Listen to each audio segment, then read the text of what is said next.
Well, good morning, everybody. It's Denise with Lazy K Mountain Homestead. Well, hope you're doing well on this hot August day.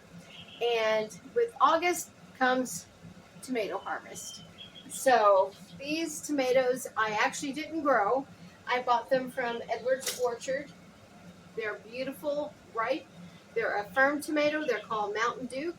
And if you go into any tomato magazine, you'll see a mountain variety, and it is a hybrid, and it's a perfect tomato.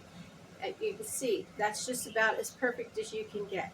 Now we have grown Mountain Merit and Mountain Fresh, but our tomatoes didn't do that great this year. We did grow a lot of heirlooms, and in another video I have, I made juice out of them, so you'll see them, and you'll also see these in there, but I didn't use these for the juice. I'm using these for whole tomato canning, which we're going to do today. So the first thing we need is we've got a pot of boiling water, and I'm going to turn that down to about a medium high just to keep it simmering, and we're just going to pop these in here and blanch them for about 60 seconds or so until the skins look like they're coming off of the tomato. And I don't want to go too overflowing. Let me see if I can find a couple smaller ones. Okay, and we're going to go ahead and do that. Then we're going to pop those into my cold water.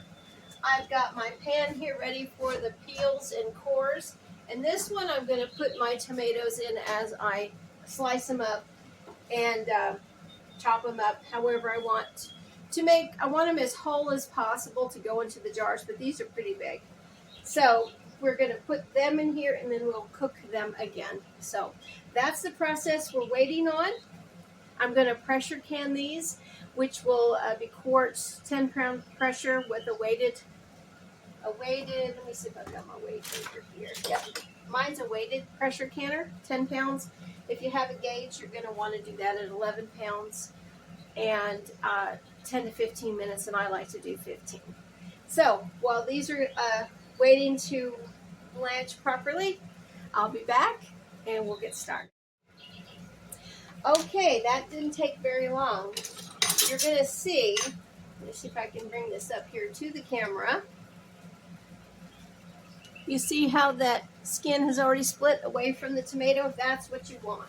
So it may not take a whole 60 seconds, but I'm going to go ahead and pop these into my cold water that I've got over here in my pan. Let's see if I can make that so you see what I'm doing. I've got several I need to do, and I'm not going to have to let you watch me do all that. But this is what we want to do. We want to pop them into some cold water. It's going to shock them, which will, for tomatoes, it'll make it easier to handle, to kind of cool that tomato off, to get the skin and the core off. Not necessarily stopping the cooking process, which it does. But like if you saw my video on peaches, we did want to stop the cooking process, so we had ice in that water. So I'm going to go ahead and load this up again, and when we come back, I'll have all of them blanched, and we'll start the next step. Okay, I finally got all the tomatoes blanched and ready to go. So what I'm going to do here, and I'm not going to bore you with everything, is I'm just going to go ahead, I'm going to core them. Just want to core them, get that core out. And like I said, you can, it's a good time to start a compost bin if you don't have one, but look how easy that skin comes off. Perfect. These are some gorgeous tomatoes. These tomatoes are also perfect for salsa because they hold up, they don't get mushy like some tomatoes do. And as a matter of fact, I think we're going to go ahead and make some salsa with this video after I'm finished canning these. But what I do is I go ahead and I just kind of quarter them, because this is really big, and we're going to cook these down again. If you wanted to, you could just go ahead and throw that whole big tomato in there. It'll cook down too, but it just makes for easier handling, I think. So again, we're just going to pour them. Pull that out. Look how nice and easy that is. Now, if you have a tomato that has some of the little green stuff in there, see if you can see that better. You see that kind of stuff, that right there. I like to get that out because that's just kind of a hard piece, and you don't want that in your spaghetti or your goulash or anything like that, because that's what we use these tomatoes for. Some of these firmer tomato breeds are like that. They, I think they're just kind of made like that. Almost like skeletons in there. Holds them up better. But that is what I'm going to do. I'm going to go ahead and go through all these tomatoes, and then what we're going to, when I come back and see you next, we'll have them on the stove and we'll get ready to can them, and then we'll talk about some salsa. All right, I've got all the tomatoes, and I put them in 2 pots because I like to be able to stir my tomatoes down, and I like to stir mine down with a wooden spoon, just because they are high acid foods and they're already in stainless steel. I don't like them to react with anything that's aluminum, so wooden spoon is always a good choice.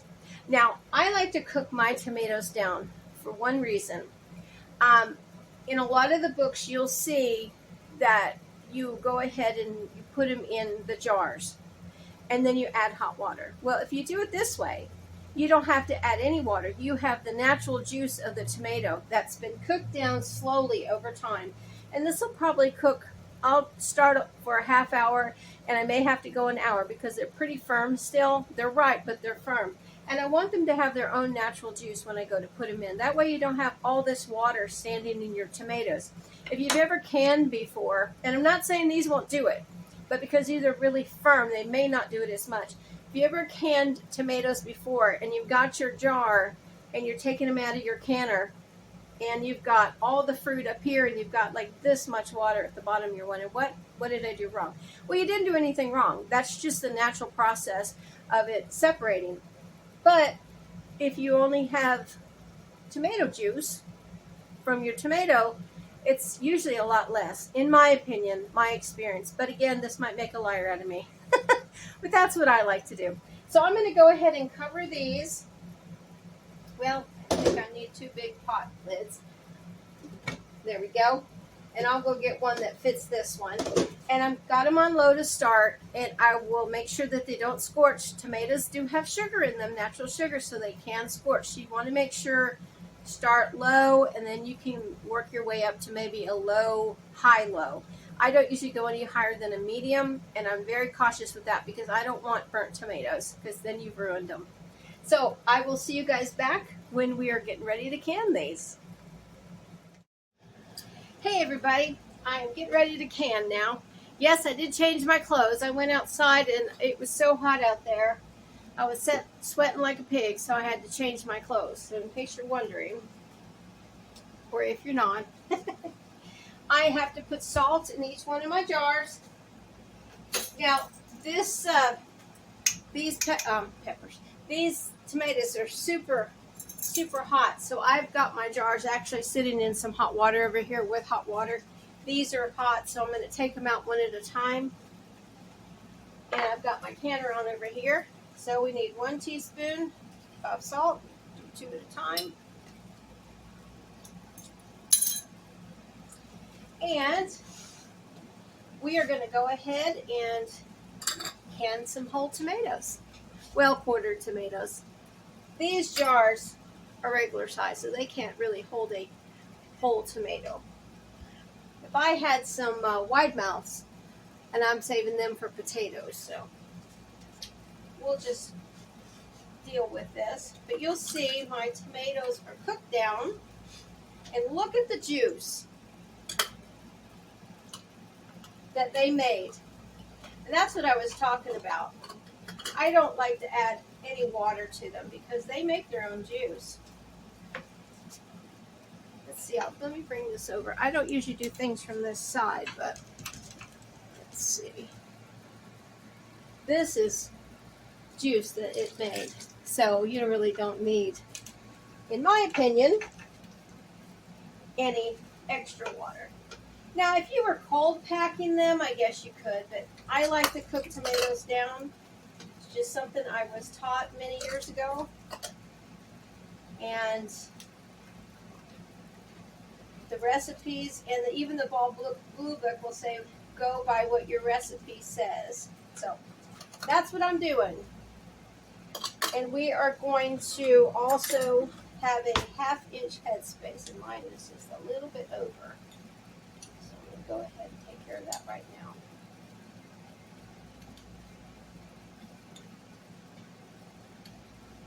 There we go. Perfect. And again, handle these with the rim, not the jar, because they are very hot.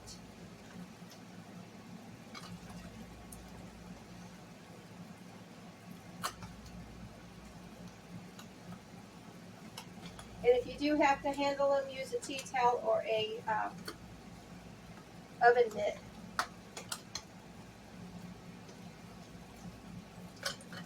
And there is a lot of juice in here, but you want to make sure you get a lot of the tomato too, because that's what we're shooting for here. Don't know why she's barking.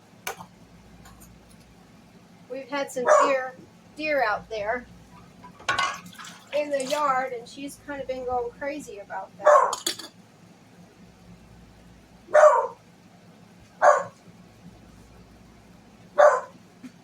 So I do apologize for that. But she's a good guard dog.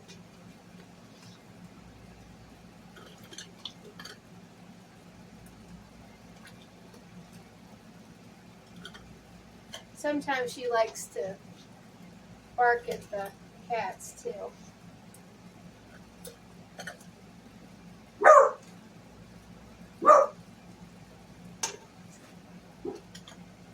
Now I've got these pretty full, so I'm going to have to go back in here and definitely retrieve a little bit of my juice like that one there.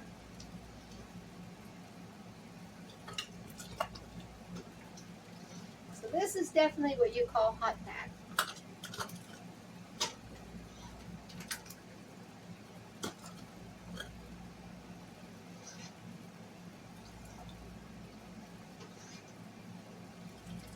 That juice and that color is so red. Isn't that beautiful?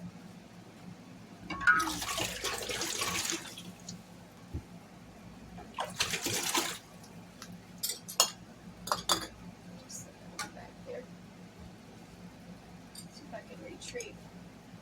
Yeah, perfect. Yep, and I do need to add some salt.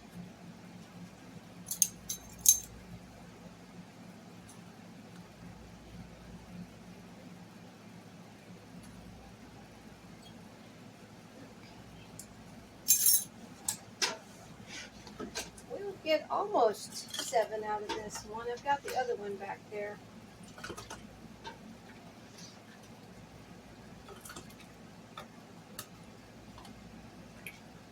I just love the smell of fresh tomatoes cooking in the house. It's just such a summertime smell. It's just a joy. All right, let me grab that other jar. Sorry I have to keep reaching over there, but that's just the way my kitchen's set up. Let me go ahead and get a teaspoon here of salt for that last one.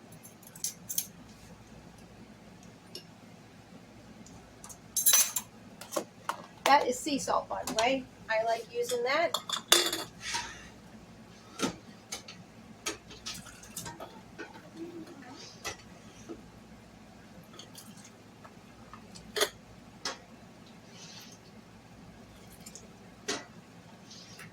It's funny what dogs can hear that we can't.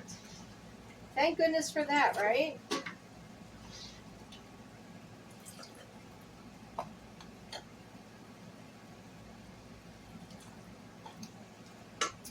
Okay, I think I'm going to get 7. That might be all juice. I might have to grab some of those tomatoes from the other one over here. Let me just see what I've got. No, I've got enough in here maybe. I I would pour that in there, but since it's so hot, I don't want any accidents. Grab all these tomatoes. I'm so happy with this. Now, as soon as I get these jars in the canner, we will start our salsa that I was talking to you about. And it's an easy, kind of a cheat way to make salsa, but it's something that's really good. I do add to it, but some people just don't have the time to cut up all the vegetables and stuff.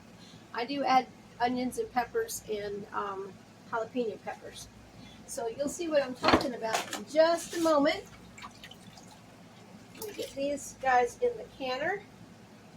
And you see I am wiping my rims. See that? There's red there. Even though I have my canning funnel, it does splatter up. And like I said before, with these tomatoes, because we do have the seeds in them, seeds can easily get on the rim and you don't want that. Okay, that looks good. Now I've got my lids and rings over here. They are also hot.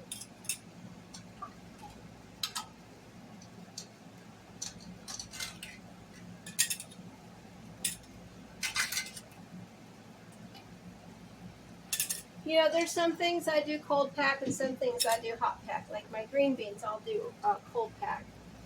That's just the way me and my mom always did it. But I know people that do hot pack green beans. Willis's mom, for instance, did hot pack. She felt like she could get more green beans in the jar. But for us, it was fine. Whoops, missing one here. Oh. Let me just make sure I don't have any doubles.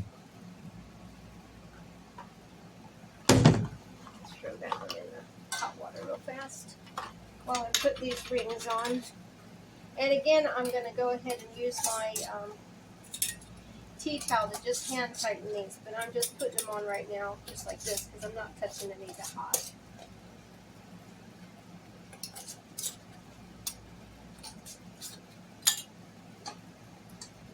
Okay, that warmed up nicely. Sorry about the barking. That just, it's okay. She must smell something because she's got her head in the air. Let me just put that right there. And we will bring our canner over here that is nice and hot. Put it on high right there. Now this is pressure canning, so we're going to go 10 pounds pressure for 15 minutes. We've got about 2 inches of water, hot water in the bottom here. Now if you were water bath canning, which is perfectly acceptable for tomatoes, you'd want to put them in your water bath canner and make sure that your jars are covered with at least an inch or two of hot water. And you want it to be hot. So you'd have that simmering as well.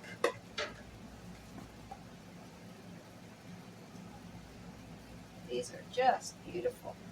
Look at the color on that. Isn't that amazing? Oh, I'm so happy with that. And it's all natural. There's no food coloring or anything added to this, guys. Mother Nature at its best. Okay, so I'm going to go ahead and put my lid on here. And you want to make sure that your ring is completely in here. Everything is clean and the seal is tight. And we'll see if I can get this on without a issue. I usually do have a problem every time. I don't know why. There we go. Wow, that was pretty good. As many years as I've had this canner, I always have a problem. I don't know why. Okay, we're going to go ahead and let the steam come for 10 minutes. We'll put our 10-pound pressure weight on there, and then we will let it pressure can for 15 minutes, and then I'll be back. So stay tuned for the salsa. Okay guys, well this is the part of the video that I'm going to show you how to make salsa. Now, salsa is super easy. I have actually got a packet of Mrs. Wage's salsa mix, Willis really likes this. I'm going to go ahead and make this and can it. But I also wanted to show you how easy it is just to go ahead and make your own salsa if you've got all the ingredients. This has everything in here except the tomatoes. So that's all you need. It needs 18 medium, and you can make this. You don't even have to can it. You can actually put it in the fridge, and it'll keep for up to a week, it says on the back. So if you needed this for a party really fast, this is your go-to. But again, I used to always make chunky salsa for my kids because they just loved it with chips. So I'm going to show you that recipe, and I'm going to can that too. So what we need for that recipe, I found in the Ball Blue Book, is what I usually use, and it's called jalapeno salsa. So you're going to need some jalapenos, you're going to need some green peppers, tomatoes, of course. It calls for 3 large tomatoes. I'm going to use some of mine from the garden and some of these red ones that I saved out from the earlier. You need some onions, some cilantro, garlic, and cumin, salt and pepper. That's all, and vinegar you're going to need. So with the tomatoes, we're going to do just like we did with all the tomatoes. We're going to go ahead and blanch them. We're going to core them and peel them. And you can either chop them up to whatever size you want, or you can put them in your food processor and just pulse a few times. I'm going to do for pretty much everything to save my hands. But that's how easy it is. And then you just put it in a pot, cook it for about 10 minutes, put it in your jars, and can it.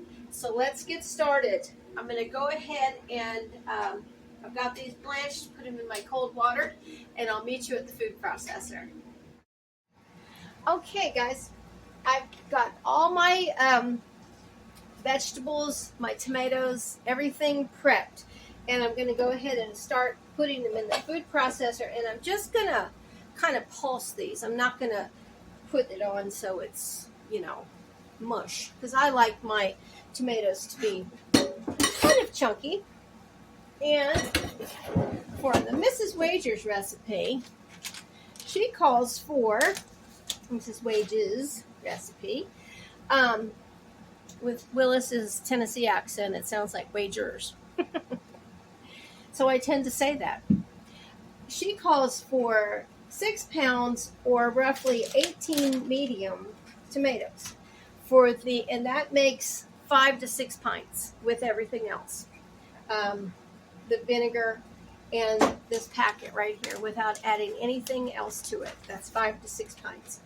For the jalapeno recipe from the Ball Blue Book, which is right here, that calls for 3 cups of tomatoes, and that is going to make, with all of the goodies that I've got prepped, onions, green peppers, jalapenos, garlic, and some vinegar, that's going to make 3 pints. So I'm going to make both of these together, but separate, in separate pans. So I'm going to measure out what I need. So what we're going to do first is measure out for my 3 cups, because then the rest will be for the Mrs. Wages. So I'm just going to kind of pop that in here, and I want to get a lot of the yellow for that. I'm going to have a few of the yellow and orange in the Mrs. Wages. I think I've got like 4 or 5. All right, that looks like it might be 3 cups. So let's go ahead and process this. Like I said, I'm just going to kind of pulse it.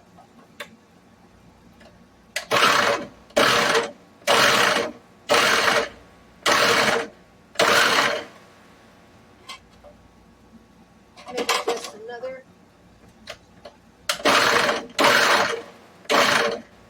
Okay.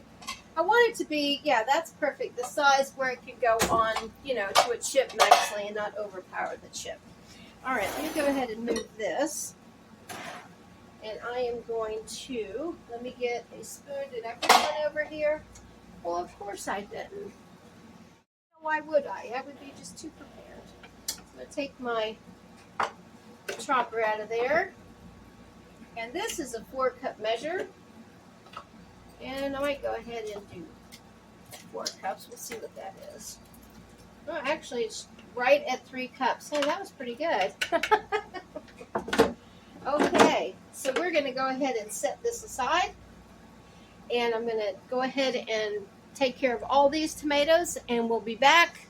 I'm going to go ahead and chop all of the onions, the green peppers, and jalapenos and garlic. So we'll be back.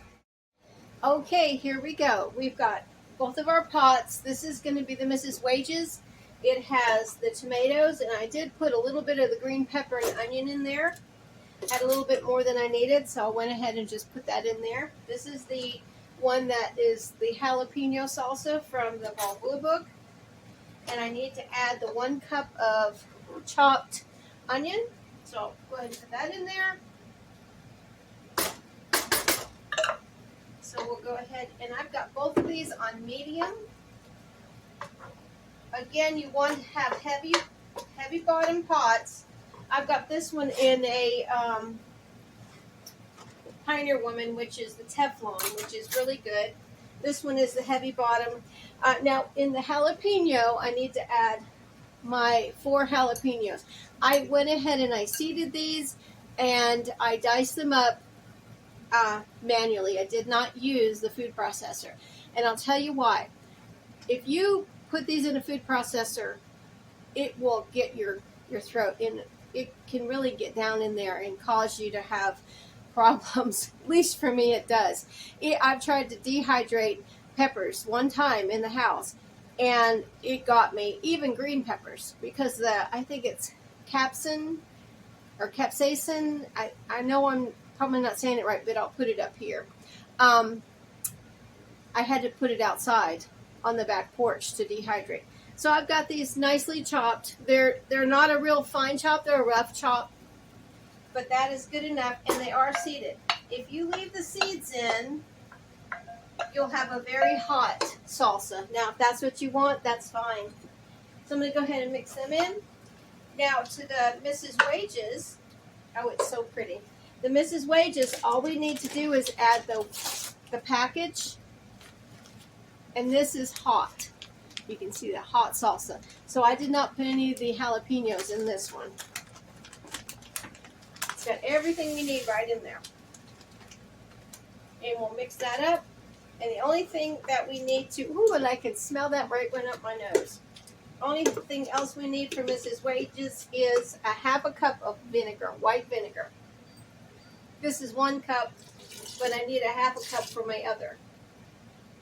So I'll go ahead and put the 1/2 cup in the jalapeno recipe. And also to the jalapeno recipe, because we are done adding to this, we're just going to cook it for 10 minutes and we'll put it in our jars. For this one, we need 2 tablespoons of chopped cilantro. Now, if you're not a cilantro lover, you can, of course, omit that.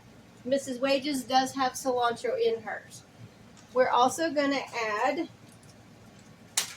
a big pinch of dried basil. So I'm going to go ahead and put that in there. This is from our garden. And we are going to add cumin. Now, cumin is your flavor, believe me. That's what makes everything good with Mexican food. Oh, gosh, it smells so good. I also use this in my chili powder when I make homemade chili powder. And I'm going to go ahead and put in 2 tablespoons, if I can separate these, of ground cumin. Now, cumin's pretty powerful. If you love cumin, you can add more. You can always go to taste with this. And then we're going to add 1.5 teaspoons of salt. Let me just make sure. Yep, 1.5 teaspoons of salt. And I am using sea salt that I got over here from the Mennonite store. Your salt and everything is already in that. So there we go. We've got all of our ingredients right here. Both of these recipes say bring this to a boil and let it simmer for 10 minutes. And that's what I'm going to do. A lot of what the Mrs. Wages has in it is freeze dried, so it'll kind of rehydrate itself a little bit, but it won't be quite as chunky as the salsa that I'm making from scratch. So let me bring that over here so you can see what I'm talking about. This is the jalapeno from scratch. You see how chunky that is? That's what I like. This is Mrs. Wages. Let's see if I can get a better picture.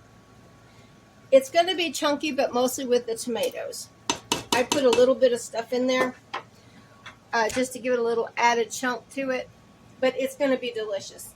Even so, I'm not discounting that by any means. If you don't have the time or the money to go and buy all those little, peppers and onions and all that kind of stuff, cilantro, garlic, the whole 9 yards that we had to put in this, Mrs. Wages is the way to go. Or I think there's some other brands out there that you can pick up. And it's very tasty. So I'm going to go ahead and let both of these come to a boil. Then I'm going to let them simmer for 10 minutes. And then we're going to can them. Now, I am going to can them in my pressure canner because, remember me, I like to can tomatoes in a pressure canner. It'll be 10 minutes, 10 pounds pressure in a pressure canner. If you want to use your water bath canner, which I'll probably repeat because I always repeat myself, water bath canner for pints is going to be 40 minutes after it comes to a boil, and you want to make sure that your water is at least 1 inch over your jars. So I'll see you in about 10 minutes. Okay, let's go ahead and start canning these. I have got Mrs. Wages up first. It's supposed to make between 5 and 6. So I've got 5 here ready to go. And my jalapeno salsa is supposed to make 3. So hopefully that's it, or I'll have to go grab some more jars. I've got them all sterilized, hot water. I've got my canner ready. So let's go ahead and fill these jars. Oh, it smells so good. I tasted the Mrs. Wages hot, and it is hot. I've never made her hot salsa before, but it also has serrano chilies in it, plus jalapeno, and it also says chili peppers. So I don't know what all that entails, but I do know that those 2 are in there. Might have had a little bit big piece of tomato in there, but that's okay. Let me get a little bit closer so you can see what I'm doing here. Sorry about that. Okay. If you guys like these kind of videos, I hope you'll consider liking and subscribing. I really would appreciate that. The more likes you get, the more YouTube will keep my videos up, and I would really appreciate that. Okay, it looks like we're going to probably make 6, possibly more. Let's see. Oops, that's a little bit full. So, again, it's a, I'll do that in a minute, a 1/2 inch headspace on these pints. We actually may make 7, so we'll see. All right. Let me go ahead and grab these. So that is 5 and 6. Probably 6. All right, that sounds good. And I have a little teeny bit in here, which I will go ahead and just put in the fridge, and we will eat this weekend. Okay, that one is too full, so I'm going to go ahead and grab some of that and put it in another one of these that I didn't fill quite up enough. And you see I just kind of spilled over the side there, so that is exactly why you want to wipe your jars. You see all that on there? That is why. Okay, go ahead and put some water on here.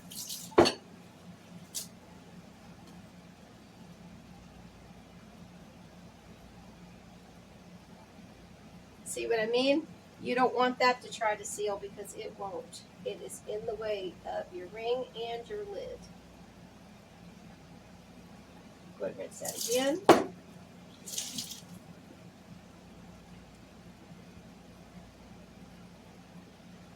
Boy, this smells so good.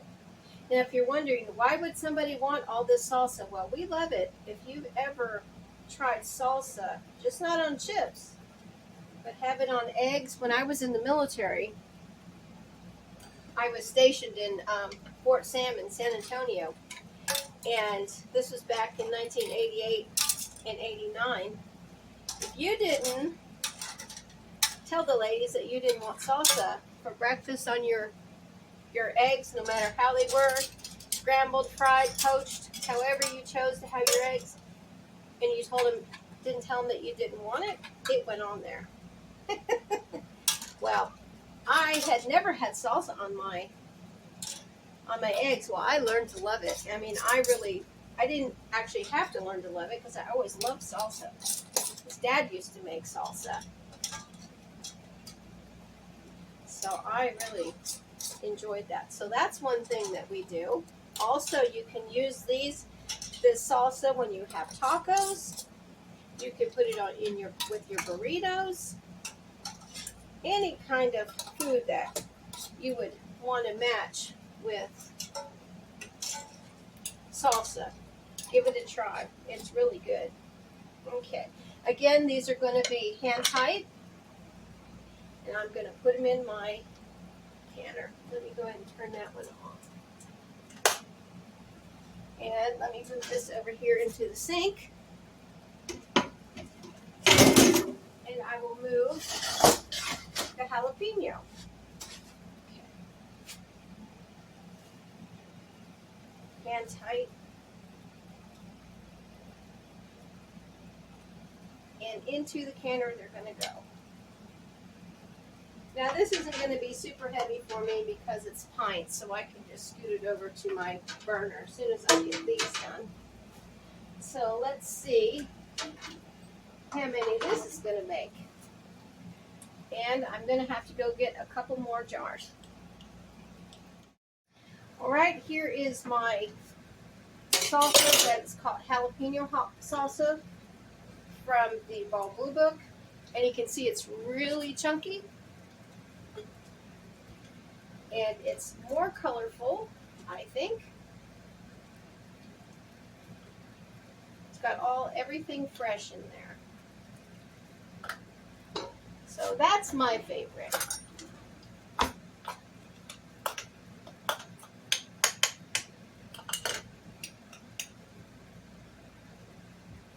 When we bring them out after we can them, I'll go ahead and let you guys see the difference. I think it should be a difference. Anyway, because this is all fresh. Oh, it smells so good. It's not quite as hot as Mrs. Wages. And I guess that's because I don't have serrano chilies in that. I am growing some serrano chilies in my garden. They haven't come in yet. Everybody's blooming. I do like serranos.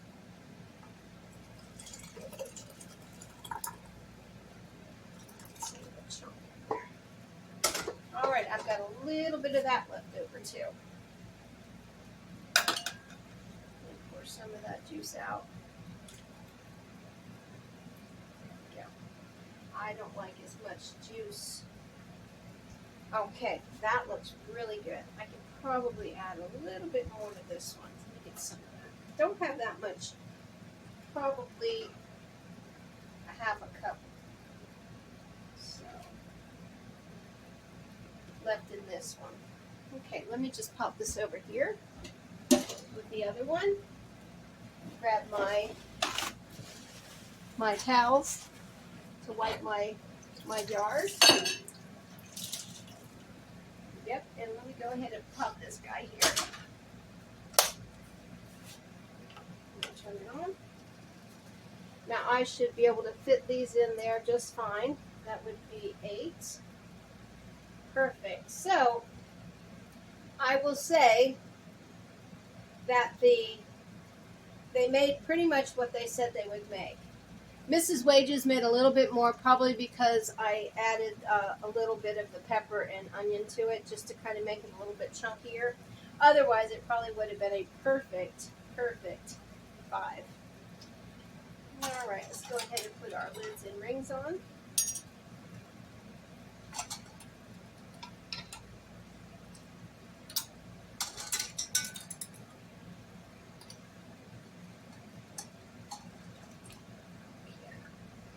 Oh, it smells so good. I wish you guys could smell this. It's so good.